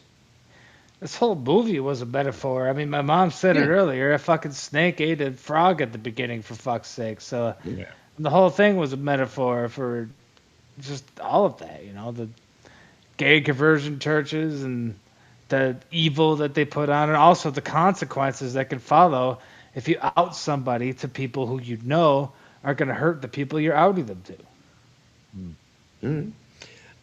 Did the lack of labels make the movie feel more natural, or does it feel like the movie is avoiding language it should be willing to use? FaZe. I think it was an intentional, it's like not using the term zombies in a zombie film. It's often intentional to, try to set it apart from other things for one, but also just challenge yourself as a writer. And I think they did a good job doing that. Was it necessary? Not really. I mean, I barely noticed that they didn't use any of the terminology, but it's neat that they didn't, because they didn't need to. They, clearly you could tell what's going on. It's a show don't tell situation. Okay. They did a great job showing you what's going on without having to tell you by using these terms. It's like we're in 2026. We know all these terms by now. And that probably cut 20 minutes out of the movie too, so they didn't have to be like, Fair enough. You're gay too? Well, I'm gay too, Sure, yeah. Like that. They didn't have to have that moment. They just threw us right into, hey, they're playing in a mill, they're breaking in, they're throwing stuff around, they're breaking out windows, and then, let's kiss. They just throw you right into it. Yeah. And I thought that was okay. It was clever. Ziggy, anything to add on that? Did the lack of labels make the movie feel more natural, or? I think that was the point, was to not to do that. They intentionally did it, and they wanted to make a real movie, and that doesn't happen in a regular straight movie or whatever you want to call it. I mean, so they made a real movie. So yeah, I thought it was great. It's fine. You don't have to do that. You didn't have to have all that. Mm-hmm. All right. Anything besides It Follows? Did you guys think of any other comparison films? I mean, somebody mentioned Carrie with the religious aspect, which was good. I could get on board with that. Nothing else really popped in my head, no. I was thinking of Robert Eggers' The Witch, because of the religious fear, isolation, family pressure. Sure. Maybe, and this is just because maybe it's also Australian horror with young characters, but Talk to Me a little bit. I could see that. Actually, I didn't think of that. And Joe Bird's in that movie as well. He is. Rick also says that neither character identifies as gay in real life, so they're acting. Actor, as far as we know. I love it. It's like, hey, we had our guys, you know, it's acting. It's a fucking gig. And that's how it should be. As John Lovitz once said, acting. Acting. It is cool to be a straight actor. That's cool to be on screen kissing another dude, though, for the sake of a movie, though. There's not a lot of people who would do that, I'm sure. Make it believable, too, you know? I mean, Right. Yeah. And the gay actors that hit it back in the 50s and 60s so well that, you know, were such, you know, lady slayers, if you will, you know, but like Rock Hudson comes to mind, for fuck's sake.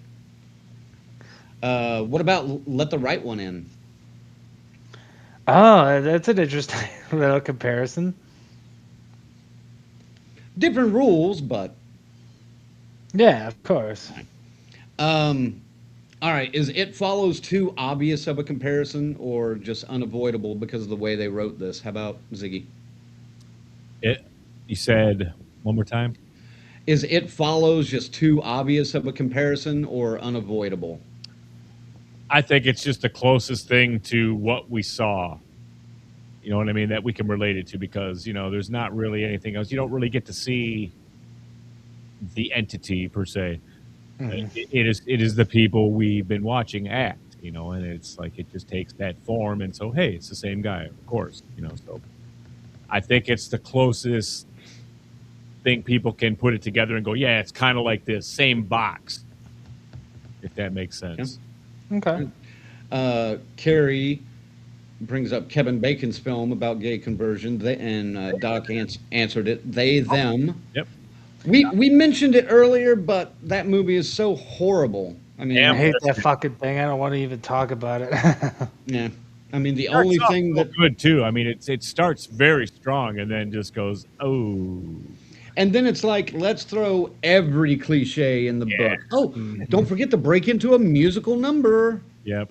Speaking of movies, like this one I can understand, like could be written from a gay perspective. That movie was written by straight people. Yeah, more than likely.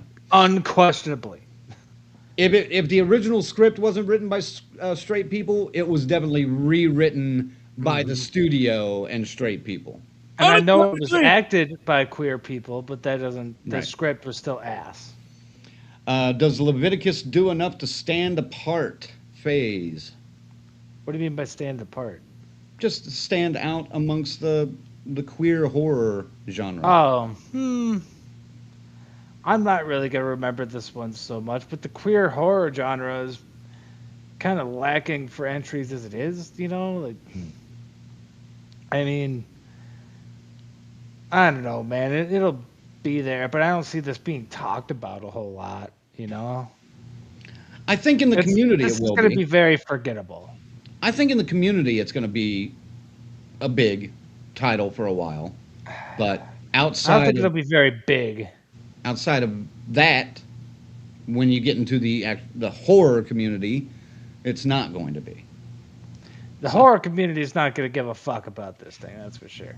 Right. The 'Cause the LGBTQ community is going to forget about this after a while. I'm pretty confident. I don't know, man. I don't know. Stick with. We'll check on that in the months to come. But Leviticus. Ziggy, what about you? Did you think this stood out in the queer horror genre? Out of the ones I've seen, it's middle of the road. How am I on a fucking island with this, man? Really? Yeah, what's your argument, man? I thought it stood out pretty well because the two had chemistry. They didn't fuck around with the goddamn relationship like you know. Oh, we gotta explain it. I guess For the regular Right. folks out there, you know, get Well, the fuck out of here. They didn't do any of that, and I like that they didn't. the gay expose stuff is, yeah, that's great. It's they did that fine. I'm just saying, as a story overall and as a horror movie, it's middle of the road. As a horror Right. movie, yeah, it's middle of the road. I would agree with that. Folks are definitely going to appreciate how much it normalizes. You know, the way it doesn't like use the terminology. You know, but it's just another one of those. Few gay people in a small town are having trouble because they're gay people in a small town story.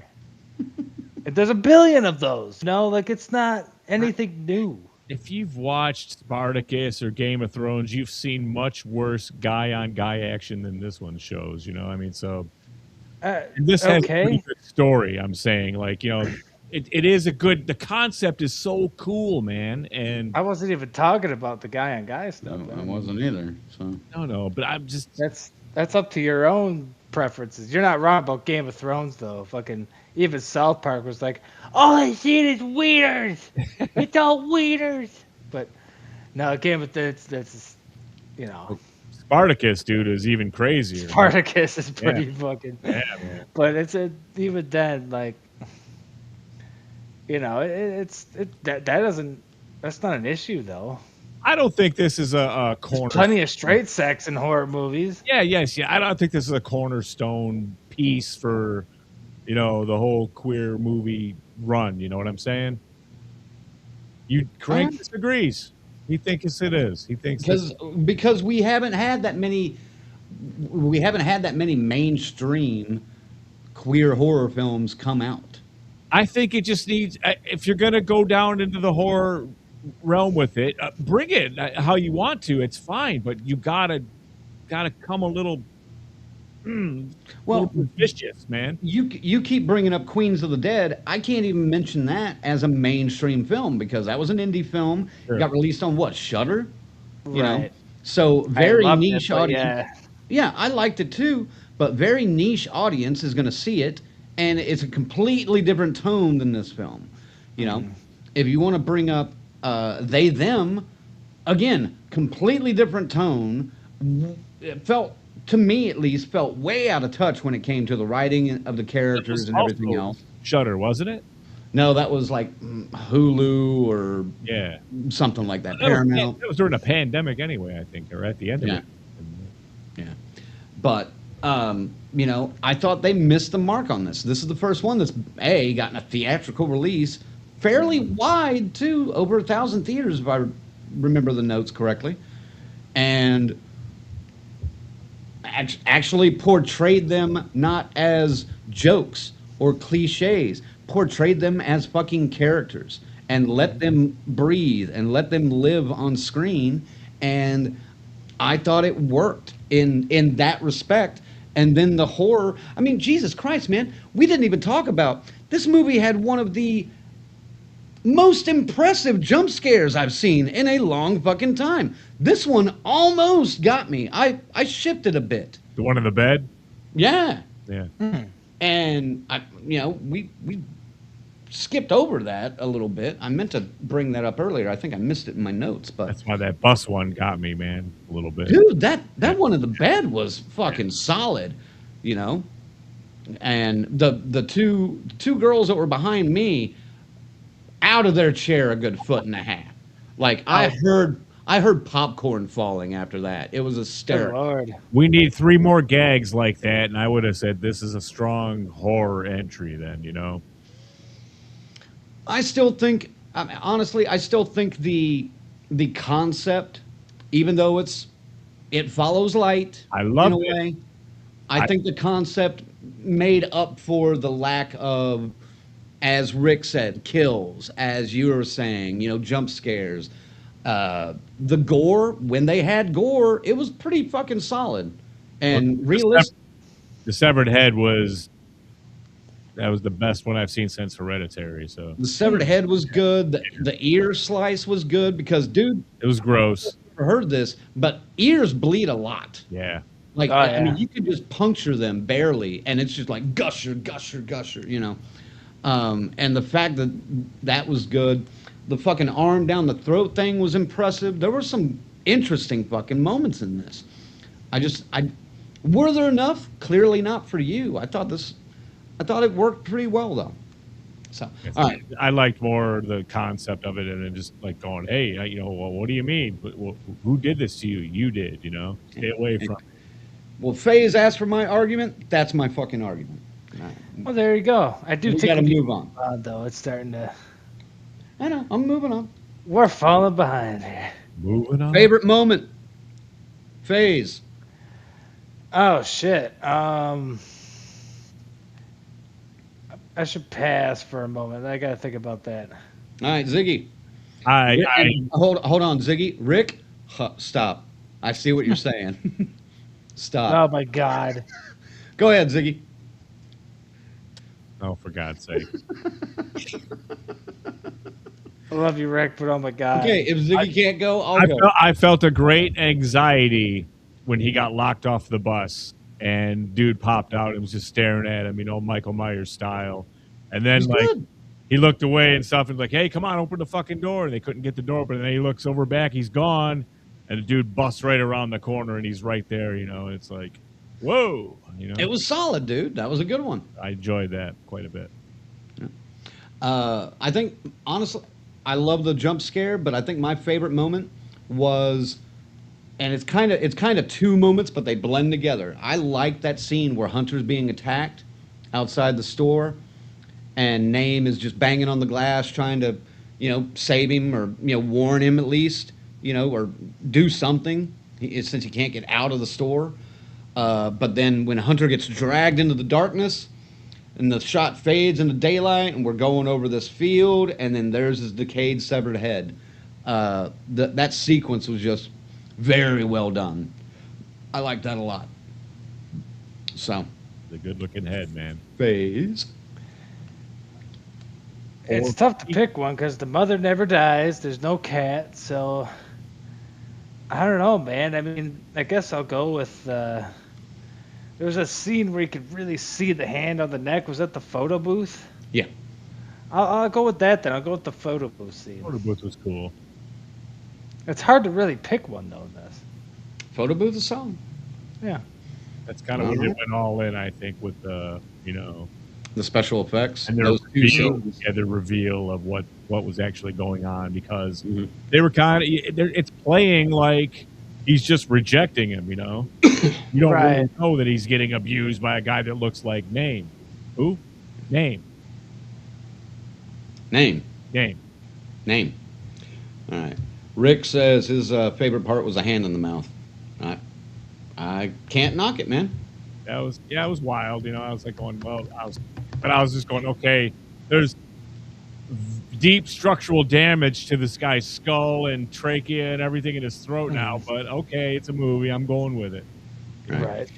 Carrie brings up an interesting point because it happened with Obsession and that carried on for a month. Will word of mouth make this a little more popular over the next couple of weeks? I think Obsession kind of hit hard right away and just kind of stayed hitting, though, I mean... Well, Obsession went up the second week, which never happens, and then went up the third week, which never happens, and then barely lost anything on the fourth week. And it's still in the fucking theaters, man. I can see this maybe sticking around another week, if the word gets out, but I don't know, man. I just think for the horror fans, there's not enough there for them.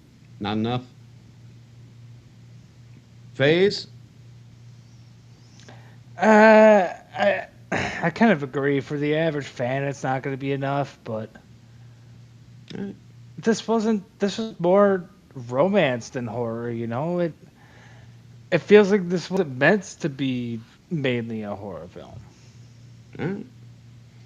So I don't know. All right, let's wrap it up with final thoughts and ranking. Anybody want to go, or let me take this one? You go ahead. Yeah. Well, you guys gather your thoughts here. All right, Leviticus takes a simple horror idea. What if the person you want most is the thing coming to kill you? And turns it into a story about shame, fear, and the kind of love people are told they are not allowed to survive. As much as I enjoyed this film, I do feel like it's going to be forgotten among the general horror fans, but will live on as a discussion piece for the LGBTQ community for years to come. LGBTQ. Yeah. For years to come.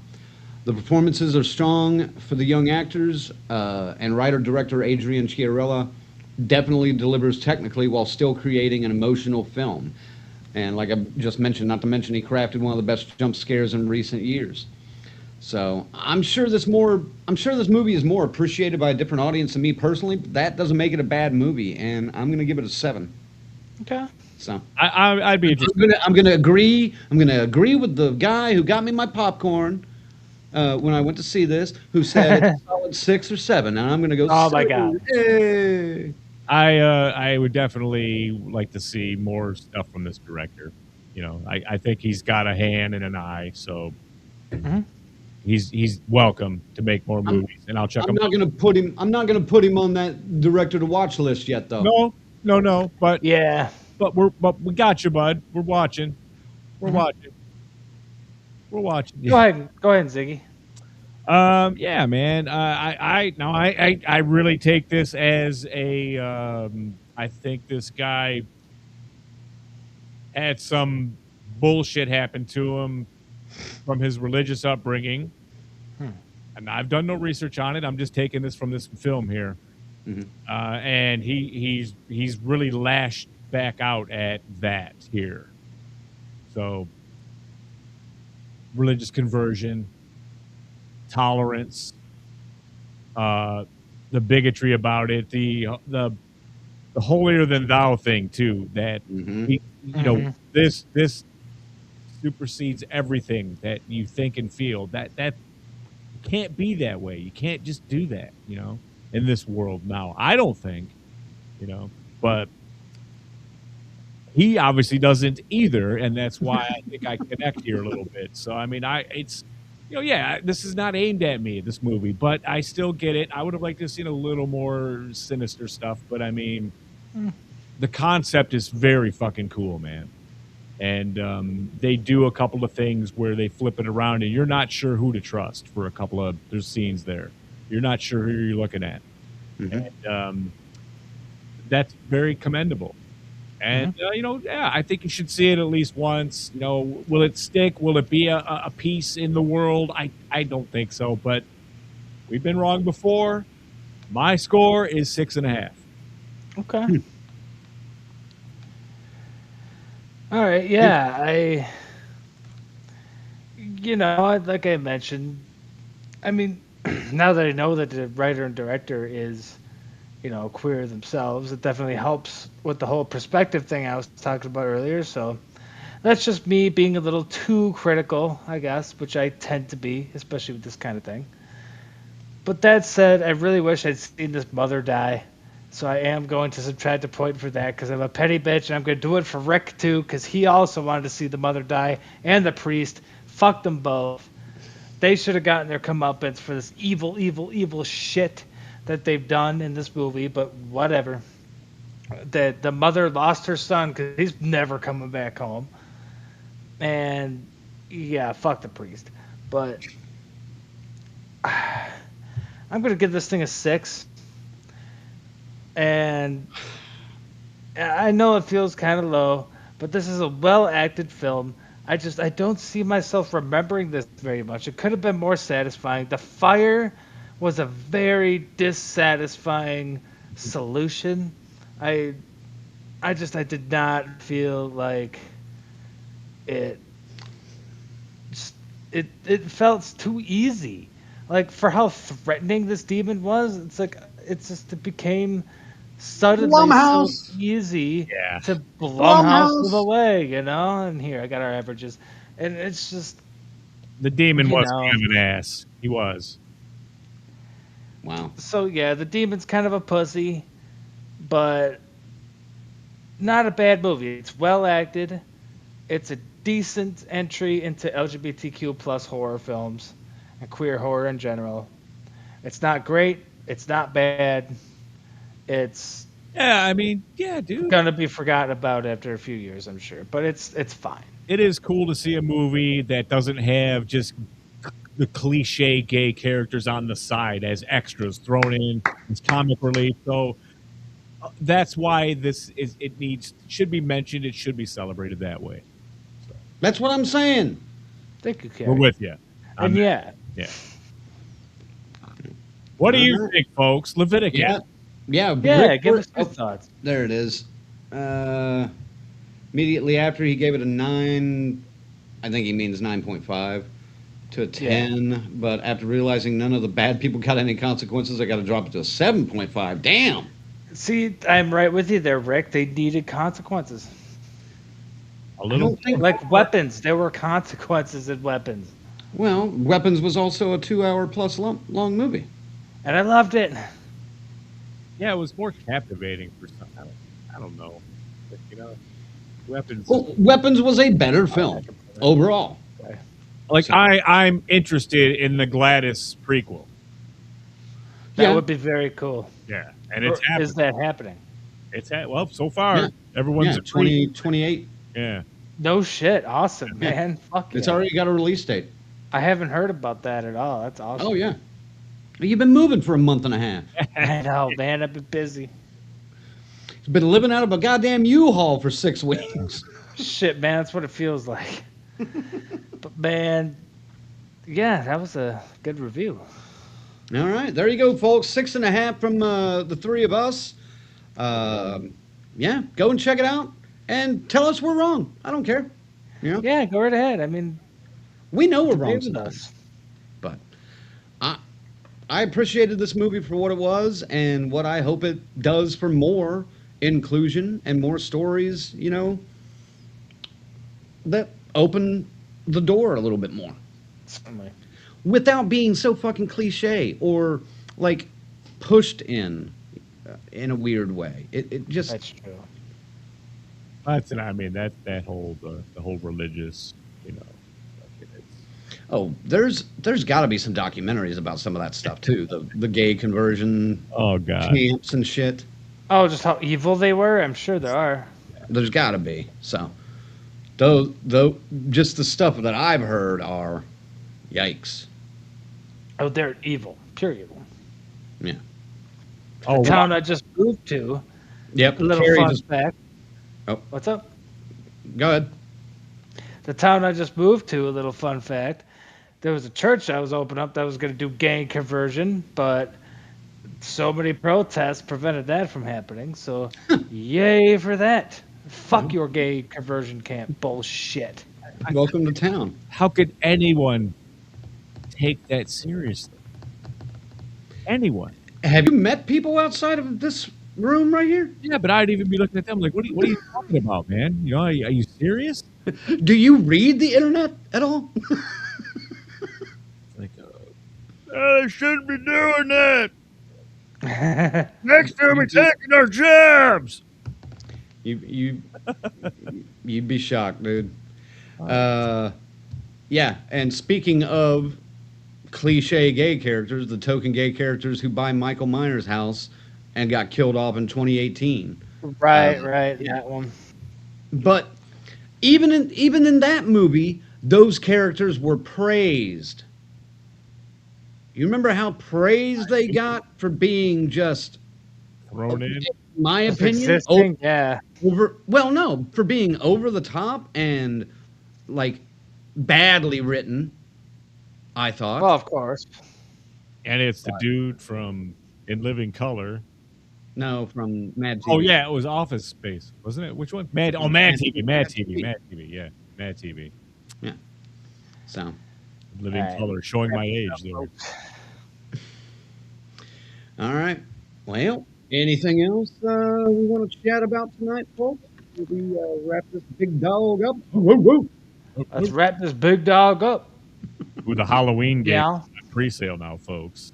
That's coming in September, a couple of months away. Yeah, and then Hellraiser, October. 8th, right?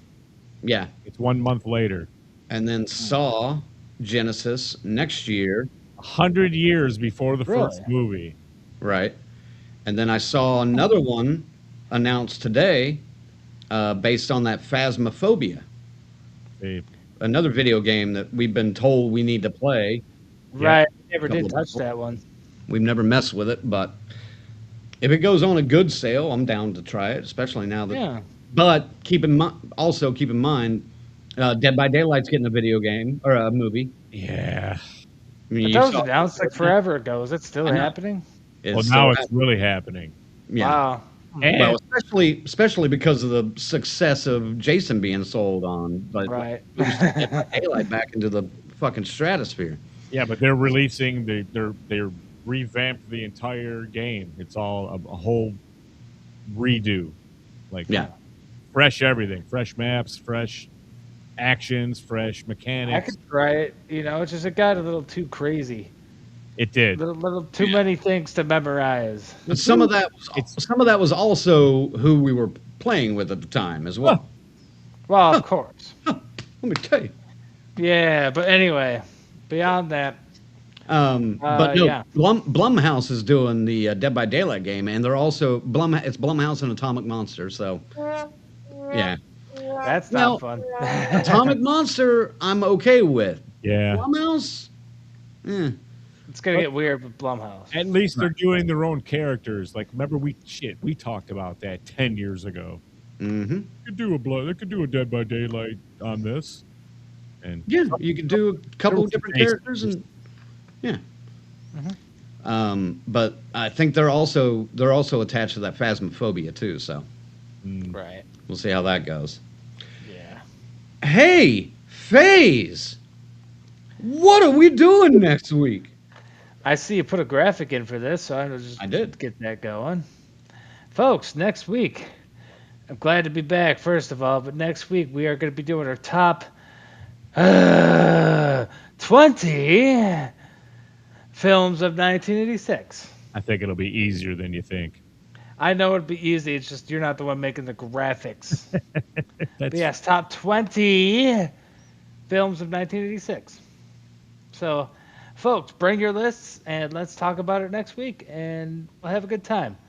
I will not have a good time making all those graphics, but yeah, we'll have a good time. It's one extra, basically. Well, yeah, we're all going to be overlapping like crazy too, so it's going to be easy, but still. I'm just bitching. There'll be a lot of repeats. Let me bitch. Oh yeah, there will be a lot of repeats for sure. I'm a fussy butt, you know this. Just let me bitch. We got to get Spicy Face some airtime. Fuck. All right, Corey, what up, buddy? Hey, get in there. Say something about our Oh, members. shit. Thank you to our friend Uncle Guys, C-Face, Buffinator, Tyrone. The Crazy Ralphs, Bell's Fancy Creations, Dr. Smiley, Grizzly and Paula, Luke, Morgan Crypt, Joshua, Raymond, Alan Terry, Twisted Twinning, and the whole damn Enchilada podcast. God, so many crazy Ralphs now. It's awesome. And our camp counselors, Adam, Christy, Lou, S. Michael, Jimmy and Rachel, Stacy Lynn, Orlando, Angie, Chuck Schick, Dave, Carl, Patricia, Kristen, JJ, and Nanook. Nanook. Na.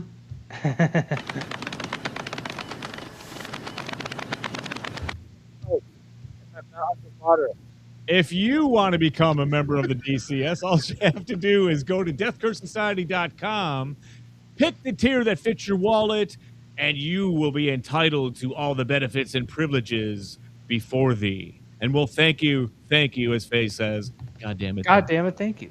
Yeah, there you go. Welcome back. Oh, Lord. We've got to figure out that audio thing because it's Crazy. so weird the way it happens. It's so consistent. It's just EV Bucks doing its thing. I guess. All right. On StreamYard too, though. Did it? Not as much. You used to go in the deep dive back then. Oh, Right. That's true. Yeah, it would be like I had to start stepping on you back then. That's what the whole joke was about. Yeah. All right, FaZe, send them out. Woo! Folks, it's great to be back. I've missed being on here so much. It's been so long. Hopefully I'm on a chair next week. Maybe with some background going on, too. I should have my prints by then. We'll see. So, folks, for the Colonel, don't get sick. Wash your dick. Love you guys. See you next week for a top 20. 1986. Make your lists. Yeah, bring your list. All right, Ziggy. That's what Corey was saying, man. Thanks for rumbling in the jungle with us again. This was fun. See the movie. You should see this movie because it is pretty cool. The concept, again, I'll stand on that one, man. You'll like it. It's freaky at times. But now we go back to 1986. Boy, this is a wheelhouse one for me. It's going to be fun, and we haven't done a fucking list in a long time, so this should be great. And who knows? Maybe the Colonel will even bust in for this one. We don't know yet. We'll see. But I love yous anyway. FaZe loves you. Crank, what do you got to say? Well, what do I got to say?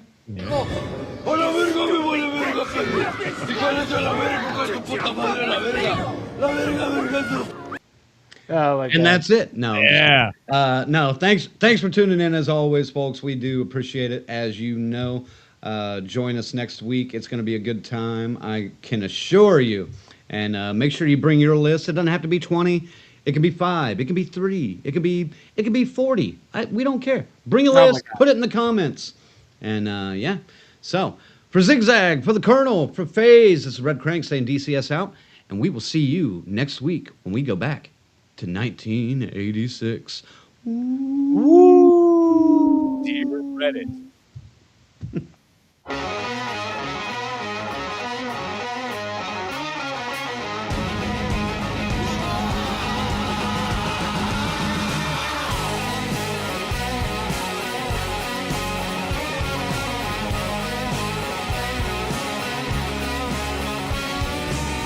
Collecting light image, focused to rip the skin.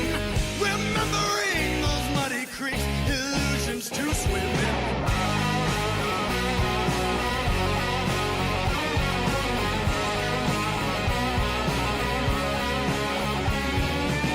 Found strength to cross an ocean, reflected the last light. Looking for a hidden truth, only to find a fight.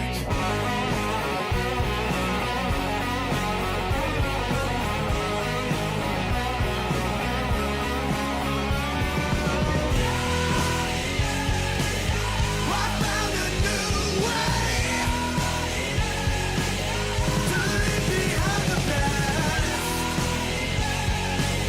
Hope it's a better way. Oh, in the optic glass.